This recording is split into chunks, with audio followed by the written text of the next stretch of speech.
Bidan desa semua tutup, tidak mau melayani. Apakah orang mau dibiarkan mati?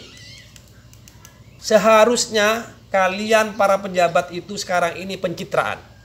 Ya. Turun ke masyarakat karena masyarakat lagi butuh. Kalau butuh suara. Jangan pencitraan nanti setelah masa jabatannya mau habis. Betul. Betul, Pak. Iya kan?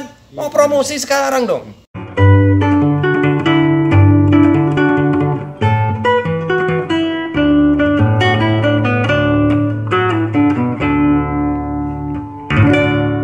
Bagaimana cara kalau memang isolasi mandiri, kita Jadi, kasih tahu caranya. Gitu loh, Bang Soleh. Kita Cara ikutin yang- terus nanti ya. Metode yang kami lakukan untuk sosialisasi dan edukasi ke masyarakat selama ini, yang pertama bagi warga dusun yang memang setiap kakak itu, setiap rumah itu memang sudah sakit, kami datangin satu persatu dari rumah ke rumah. Kenapa? Ini memang agak melelahkan. Tapi ada dusun yang hanya sebagian yang terkena, maka metode kami, cara kami mengumpulkan warga yang sehat, dikumpulkan dalam satu tempat, kami bagikan masker dan suruh jaga jarak. Dari situlah kami memberikan edukasi dan sosialisasi. Dan harapan saya, kalau ini dilakukan secara serentak, khususnya di Kabupaten Bangkalan, saya yakin nggak sampai 1 bulan kita bisa keluar. Amin, mudah-mudahan. Yang penting ya, bidannya harus aktif. Data warga yang sakit satu persatu berikut dengan nomor teleponnya, dan setiap saat pagi, siang, sore, malam kontrol perkembangannya bagaimana. Ketika ada yang kritis, segera didatangi, berikan pertolongan. Nah, ini pemerintah kita sekarang mengadakan kebijakan, membuat kebijakan tidak boleh menginfus bidan desa, termasuk puskesmas yang positif COVID tidak boleh diinfus. Sementara warga ini takut mau berobat ke rumah sakit. Nah, kalau kebijakan ini tidak evaluasi, saya yakin pemerintah Kabupaten Bangkalan gagal untuk mengatasi masalah COVID. Yakin akan banyak korban lagi.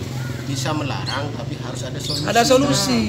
Yang dibutuhkan warga itu sebenarnya edukasi dan sosialisasi. Mereka tidak tahu bahwa ini pengalaman saya. Mau minum pil aja takut ya, Bang ya? Iya. Wah, kami pernah diusir kok karena bawa obat-obat dari puskesmas. Karena sudah terpapar hoax. Gitu loh. Betul. Dan kenyataan waktu waktu kami mengunjungi dusun Maleh, Desa Pencer, Ya, betul. yang sakit ini sudah kritis. Tapi alhamdulillah tadi malam saya dapat info katanya sudah agak mending. Saya kasih ya obat-obat begini. Dia udah nggak mau makan, lemes udah badannya. Kalau mau jemur dia digotong sama keluarganya. Dan karena mereka tidak tahu bahwa virus ini sangat berbahaya dan penularannya cepat, makan tidur sambil nungguin yang sakit itu ngumpul, anak istrinya, ibunya ngumpul dalam satu ruangan dan tertutup, jendelanya juga nggak dibuka. Ini akibat apa? Sosialisasinya kurang dari satgas gugus, dari tokoh pemerintah desanya juga nggak kerja. Tidak ada yang memberikan edukasi. Tidak ada yang memberikan edukasi dan sosialisasi. Mereka nggak tahu loh kalau ini menular. Maka cara yang kami lakukan ini dengan harapan semoga bisa ditiru oleh desa-desa yang lain.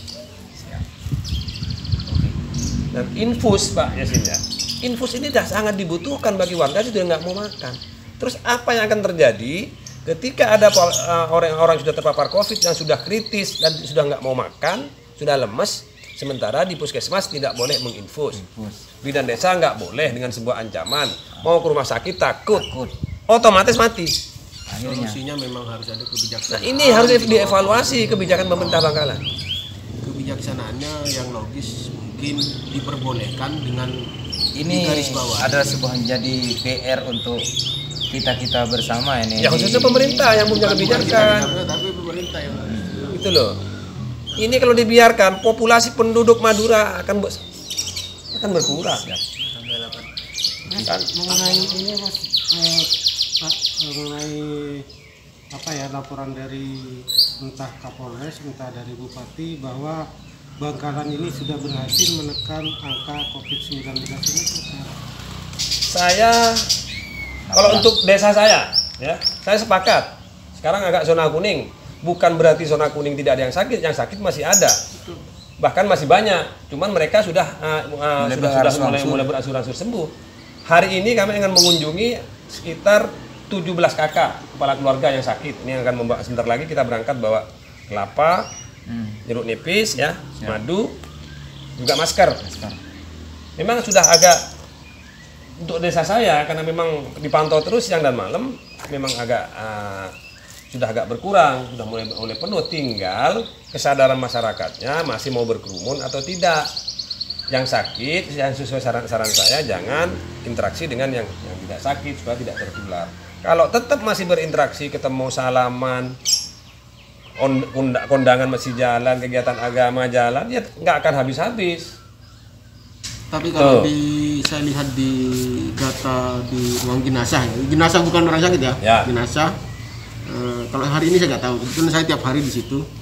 Hari kemarin 4, kemarinnya lagi 10, kemarinnya lagi 15, kemarin lagi 16. Itu data saya lihat sendiri.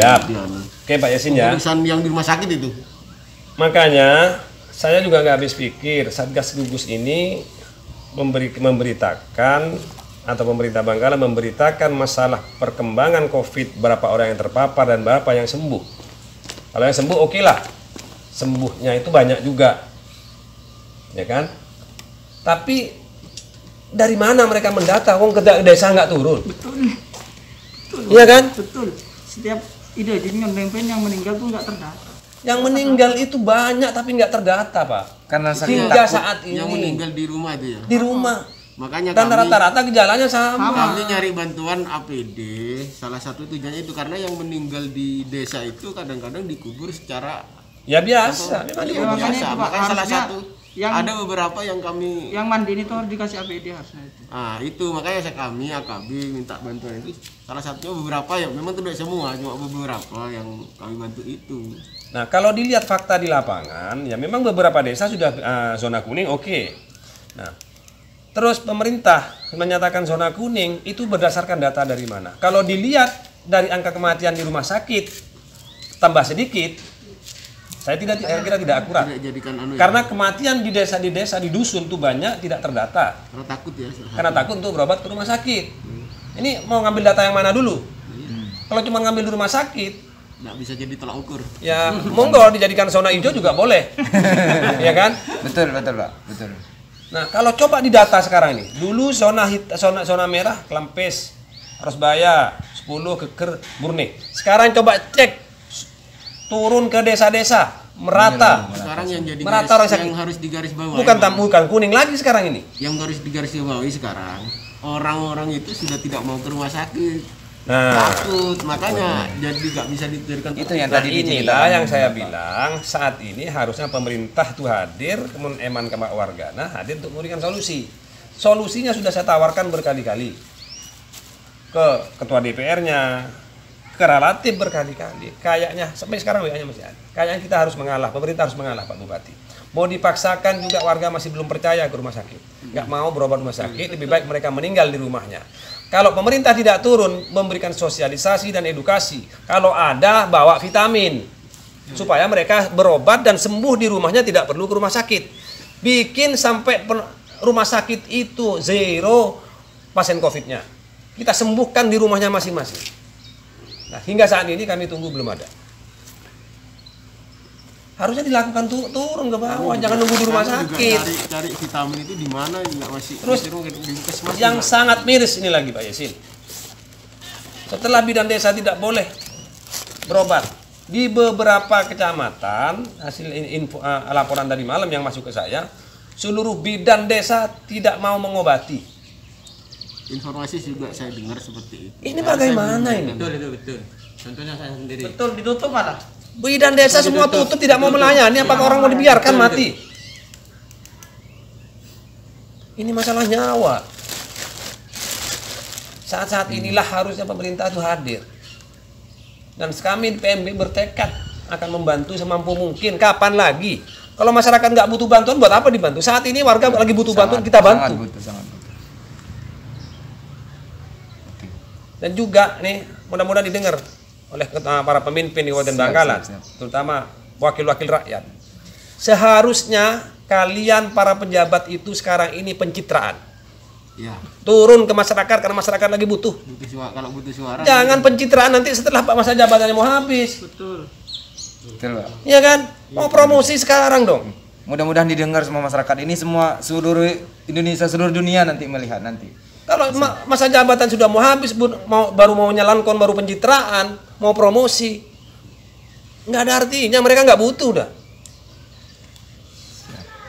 Jadi kalau begini terus, walaupun Bangkalan ini keluar dari masalah COVID ini, saya yakin bukan karena peran pemerintah kalau seperti ini, tapi mereka sembuh dengan semangat dan perjuangannya sendiri. Betul banget. Iya kan? Betul.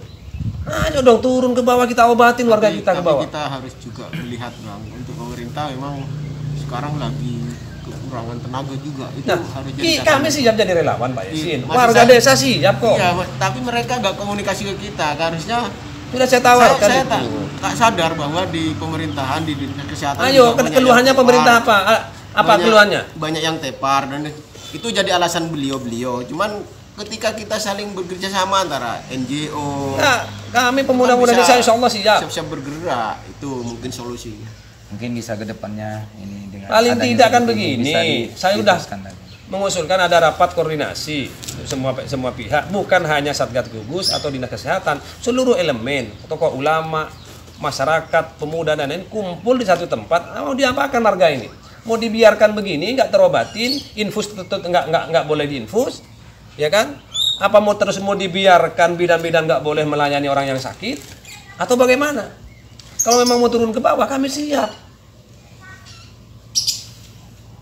Jadi Ini kan sama halnya orang sekarang dibiarkan. maunya kita yang di bawah kan boleh melarang, tapi solusinya harus Kasih ada. solusi. Ini solusinya yang tak ada.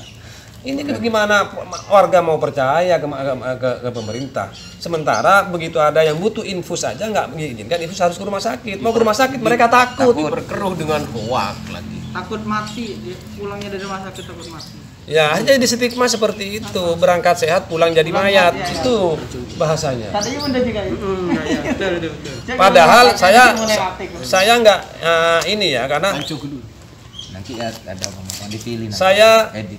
berpikir begini. Saudara-saudara kita yang terkena COVID ini mau berobat ke rumah sakit takut, akhirnya bertahan di rumah. Bertahan di rumah bukan isolasi mandiri di bawah pantauan bidan. Karena bidannya sudah nggak mau bekerja, mereka asal-asal isolasi dengan menggunakan obat-obat yang ada. Tradisional. Apapun yang disarankan oleh orang diminum, dimakan. Akhirnya kondisinya tambah drop, tambah kritis karena beritanya COVID ini luar biasa.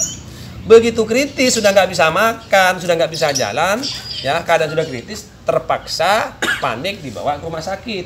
Sampai di rumah sakit sudah nggak bisa tertolong, pulangnya mati. Itu salah satu sebabnya. Beritanya Akhirnya ke kampung, diberi tangan, tapi suntik mati. macam-macam hoaknya keluar. Jadi kalau Akhirnya memang takut. pemerintah ini prihatin dengan keadaan masyarakat sekarang, ayo kita perangin hoak itu. Buktikan bahwa pemerintah hadir untuk menyembuhkan mereka, bukan untuk membunuh. Ya. Kan itu cara menjawab hoak itu. Sampai nanti rumah sakit ini betul-betul dipercaya oleh rumah sakit. Saya yakin kalau dilakukan dengan cara ini, masyarakat berduyun-duyun akan vaksin sendiri, nggak perlu dipaksa. Betul. Iya kan? Apalagi sekarang yang maraknya Karena sudah ada bukti.